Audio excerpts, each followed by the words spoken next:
চিপাঝাৰৰ দুনীত অৱসৰী শিক্ষক গোবিন্দ দেৱাচাৰ্যৰ গ্ৰন্থ মধুলিকা উন্মোচন। চিপাঝাৰৰ দুনী শাখা সাহিত্য সভাৰ সভাগৃহত প্ৰবীণ লেখক তথা অৱসৰী শিক্ষক গোবিন্দ দেৱাচাৰ্যৰ গ্ৰন্থ তৃতীয়খন গ্ৰন্থ মধুলিকা উন্মোচন কৰা হয়। নীতি বচন, আধ্যাত্মিক কবিতা আৰু তত্ত্বগধুৰ প্ৰবন্ধৰ একত্ৰ সংকলন এই মধুলিকা উন্মোচন কৰে আন্ধেৰিঘাট শাখা সাহিত্য সভাৰ প্ৰাক্তন সভাপতি ৰাজেন মহন্তই। দুনী শাখা সাহিত্য সভাৰ সভাপতি কৰুণা কলিতাৰ সভাপতিত্বত অনুষ্ঠিত গ্ৰন্থ উন্মোচনী সভাত মন্ত্ৰী প্ৰজ্বলন কৰে লেখক মোহন চন্দ্ৰ শৰ্মাই।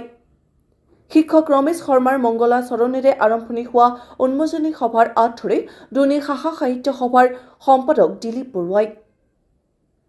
সভাত অসম সাহিত্য সভাৰ ৰামধেনুৰ প্ৰাক্তন আহ্বায়ক কৰুণাকান্ত শৰ্মা, লেখক সাংবাদিক মনোৰঞ্জন শৰ্মা, লোকেশ্বৰ নাথ, কমল কুমাৰ নাথ, শিক্ষক শিশিৰ কুমাৰ শৰ্মা, লেখক ভাৰ্গৱ কলিতা, অনন্ত চৰণ শৰ্মা, নবীন লেখক যুগল কুমাৰ মহন্ত প্ৰমুখে বহুকেইজন বিশিষ্ট ব্যক্তি উপস্থিত থাকি ভাষণ প্ৰদান কৰে।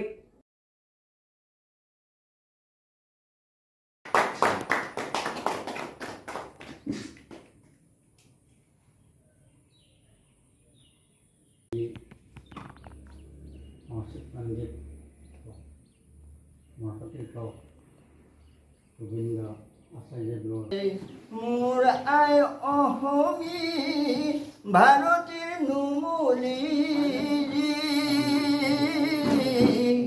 ভাৰতীৰ নুমলী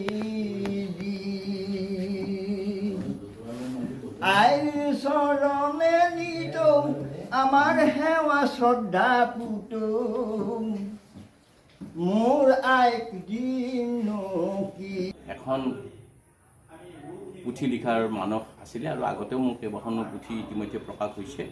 সেয়ে মই বহুখিনি যত্ন কৰি এই পুথিখন উলিয়ালোঁ। এই পুথিখনৰ নাম মধুলিকা। ইয়াত নীতিবচন আছে আৰু কেইটামান কবিতা আছে আৰু কবিতা সংকলন আছে। আচলতে কবিতা বোলো স্বৰচিত কবিতাই আছিলে মোৰ এই কবিতা। মোৰ ডেকাকালত পঢ়ি থকা, কলেজত পঢ়ি থকা দিনৰ কবিতা আৰু শেষৰ ফালৰো কবিতা দুই এটা আছে। আমাৰ মনোসংহিতা বা স্মৃতি বা আমাৰ চাণক্য নীতি এইবিলাকৰ পৰা মই আহৰণ কৰা কিছুমান সংস্কৃত নীতিবচন আছে, যিবিলাকৰ দ্বাৰা মানুহক মানুহ হিচাপে চলিবলৈ বা মানুহক মানৱীয়তাৰ পথ প্ৰদৰ্শন কৰিবলৈ যিবিলাকৰ দ্বাৰা আমাৰ সক্ষম হয়, সেইবিলাক ইয়াত মানে সন্নিৱিষ্ট কৰা হৈছে।